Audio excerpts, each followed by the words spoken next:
My name is Lauren Michelle Carter, and I am 34 years old. They celebrated her car while ignoring my home. I was standing alone in my living room when my phone screen went dark after the last unanswered call. The house smelled like fresh paint and lemon cleaner, and every chair was lined up the way my mother liked for guests. I had spent the entire morning setting out food, folding napkins, and checking the clock. My housewarming was supposed to start at 2. By 2:15, no one had arrived. At 2:27, my younger cousin Mia finally texted me and said she was sorry but everyone was still at my sister Rachel's place. Rachel had bought a new car that morning. A brand new silver SUV with a bow on the hood. My parents, my Aunt Denise, my Uncle Frank, even my older brother Nathan were all there. I stood in the middle of the living room and listened to the quiet. I had bought this house after 10 years of saving, working overtime, and saying no to vacations. This was the first thing that had ever truly belonged to me. I texted back and said, "Okay, enjoy," and I meant it in the shallow way people mean things when they do not want to sound hurt. I put the food away slowly, one container at a time. I sat on the floor with my back against the couch and tried to tell myself it was just bad timing. That was the story I told myself because it was easier than admitting that my milestones never seemed to matter as much as Rachel's. Growing up, Rachel was the bright one, the emotional one, the one everyone worried about. I was the steady one, the one who would be fine. As the afternoon light moved across my empty walls, I stayed there longer than I planned. Listening to the hum of the refrigerator and feeling something settle in my chest that did not feel like anger yet, just a quiet heaviness. The next morning, my mother Linda called as if nothing unusual had happened. She said they would come by later to see the house properly. She said everyone had just gotten caught up with Rachel's excitement and that I understood how she was. I said yes, because I always did. By noon, my father George, my mother, Rachel, my brother Nathan, and my Aunt Denise showed up together. They stood on my porch holding a thick manila envelope. Rachel hugged me too tightly and said she loved the place, though she had not stepped inside yet. My father cleared his throat and said they wanted to talk before they looked around. We sat at my dining table, the same one I had imagined laughter around the day before. My mother slid the envelope toward me and said it was just paperwork, nothing to get upset about. I opened it and saw legal documents with my address printed at the top. My name was there too. The words blurred before they came into focus. It was a proposal to add Rachel's name to the deed. My Aunt Denise explained it slowly, like I was a child. Rachel had taken out a loan for the car. Their parents had co-signed.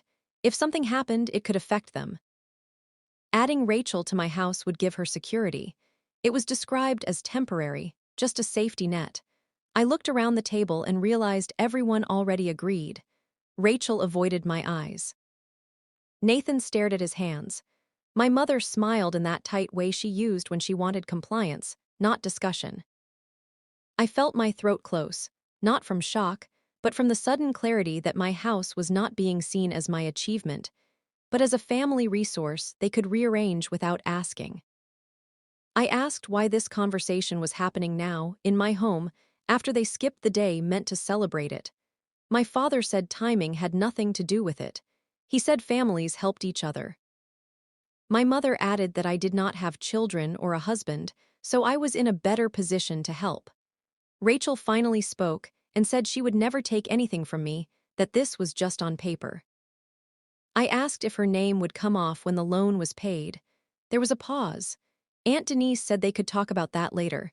That was when the weight shifted into something sharper. I had seen this pattern before. Promises that stayed vague, deadlines that moved. I thought of my cousin Mark, whose savings were borrowed and never returned. Of my sister-in-law Paula, who had moved into my parents' house temporarily and stayed 7 years. I asked to read the documents carefully. My mother sighed loudly and said I was being dramatic. She said Rachel had always needed more support and that I was strong enough to handle this. I looked at Rachel and saw relief in her eyes, not gratitude. I pushed the papers back and said I needed time. The room changed instantly. My father's jaw tightened. My mother's voice dropped. She said she did not raise me to be selfish.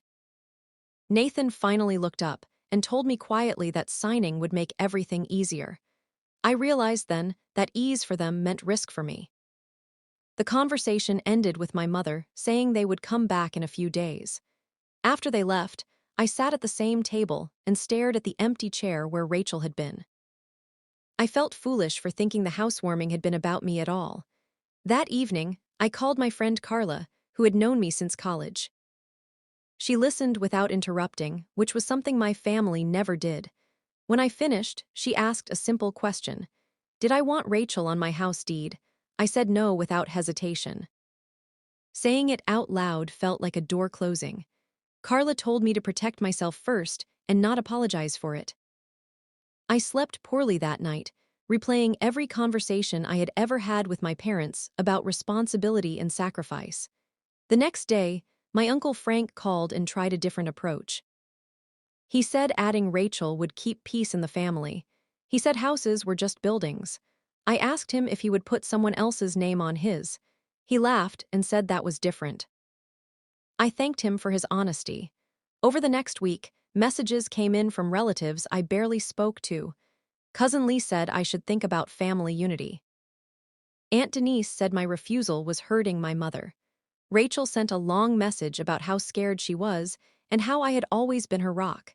Each message carried the same unspoken expectation. That I would give in. I noticed something else too. No one asked how I felt. No one asked what the house meant to me. They talked about consequences, not consent. One afternoon, my mother came by alone. She walked through the house slowly, pointing out small flaws. She said she worried I would regret being so rigid. She said Rachel needed stability. I told her I needed it too. She looked surprised, as if that idea had not occurred to her before. When she left, she did not hug me. I stood in the doorway long after her car disappeared, understanding that something fundamental was shifting, whether I wanted it to or not. 2 days later, my father called and said they were coming back with revised papers. He said there were compromises. I spent that morning reading everything I could about property law. I called a local attorney named Susan Miller and scheduled a consultation. Susan listened carefully and explained what adding Rachel would actually mean. She did not use emotional language. She used facts: shared ownership, shared liability, difficulty selling, potential loss. Hearing it laid out plainly made my earlier unease feel justified. When my family arrived that afternoon, I was calm in a way that surprised even me. They laid the new papers on the table. My mother talked quickly, explaining the changes. Rachel smiled nervously. I waited until she finished, and then said I would not be signing anything that put my house at risk. The silence that followed was heavy. My father asked if I was choosing money over family. I said I was choosing clarity. My mother said she did not recognize me. I said I was finally recognizing myself. Rachel began to cry, saying she felt abandoned. I told her I loved her, but love did not require me to give up my security. Nathan stood up and said this was going too far. He said I was tearing the family apart. I told him families could survive boundaries. They left without another word. That night, I walked through my house slowly, touching the walls, the counters, the door frames. I realized the housewarming had happened after all. Not with food and laughter, but with truth settling into every room. The days after they left felt unusually quiet, not just in the house but in my phone. Messages stopped coming. The family group chat went silent, then disappeared entirely. I later found out my mother had muted me for everyone else, framing it as giving me space. In reality, it was a punishment I recognized from childhood. When I was younger and disagreed, silence was how they trained me back into line. This time, the silence landed differently. I still went to work. I still paid my bills. I still slept in my own bed under a roof that was legally and fully mine. I noticed how often I had been bracing myself before, always waiting for the next request, the next compromise disguised as love. Without the noise, my thoughts slowed down. I remembered moments I had brushed aside over the years. How my parents borrowed my graduation money for Rachel's emergency. How I cost in nothing yet was expected to contribute everything. How being the dependable one slowly became being the available one. One afternoon, my neighbor Thomas, a retired widower who lived 2 houses down, waved me over while I was checking the mail. He asked how I was settling in. I told him the truth in a simple way. He nodded and said something that stayed with me. He said a home is the one place where explanations should not be required. That night, I cooked dinner just for myself and ate at the table without imagining anyone else's reactions. It felt unfamiliar, but not wrong. A week later, Rachel showed up alone. She looked smaller than I remembered, not fragile, just uncertain. She asked if she could come in. We sat on the couch, and for a moment neither of us spoke. She finally said she did not know how things had gotten so complicated. She said the car felt meaningless now. I listened without interrupting. When she asked if I hated her, I told her no. I told her I hated the expectation that my stability existed for redistribution. She admitted she had assumed I would sign. She said everyone always said I would be fine. Hearing her say it out loud felt like confirmation rather than betrayal. I told her I loved her, but I would not share ownership of my house. She asked what she was supposed to do now. I said she would do what adults do and handle the loan she chose to take. She cried quietly, not dramatically. Before she left, she said she wished things were different. I said so did I, but different did not always mean fair. After she drove away, I felt sadness but also relief. The boundary had held. My parents did not call for another month. When they finally did, it was my father. He asked if we could meet for coffee, just the two of us. We sat across from each other at a small cafe near his office.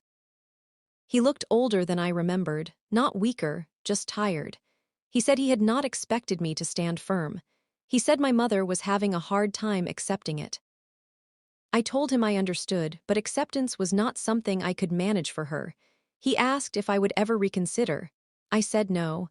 I said the answer was final, not emotional. He nodded slowly. For the first time, he did not argue. He said he hoped I knew they loved me. I told him love without respect eventually feels like obligation. He did not respond to that, but he did not disagree either. When we stood up to leave, he hugged me awkwardly, like someone learning a new posture. It was not warm, but it was real. Over time, the family adjusted, not because they understood, but because they had to. Holidays became quieter. Invitations became optional instead of assumed. Some relatives kept their distance. Others acted polite but careful, like they were afraid of asking too much and hearing no. I noticed how often no one asked for my opinion before. Now they did, or they did not ask at all. Both were improvements. I focused on my life. I painted the guest room. I planted a small garden in the backyard.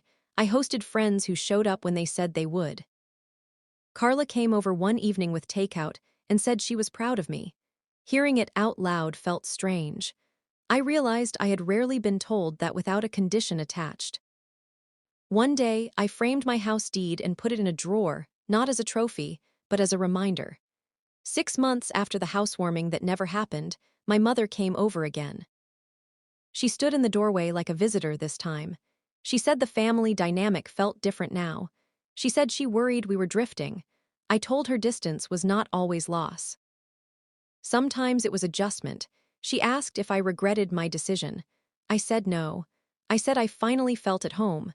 She looked around the living room, then at me, and nodded once. It was not agreement, but it was acknowledgement. When she left, she hugged me properly, not tightly, not possessively, just briefly. I closed the door and leaned against it for a moment, breathing evenly. The house was quiet in the way peace is quiet. Not empty, not lonely, just settled. I turned off the lights and went upstairs, knowing that for the first time, the space around me matched the clarity inside me.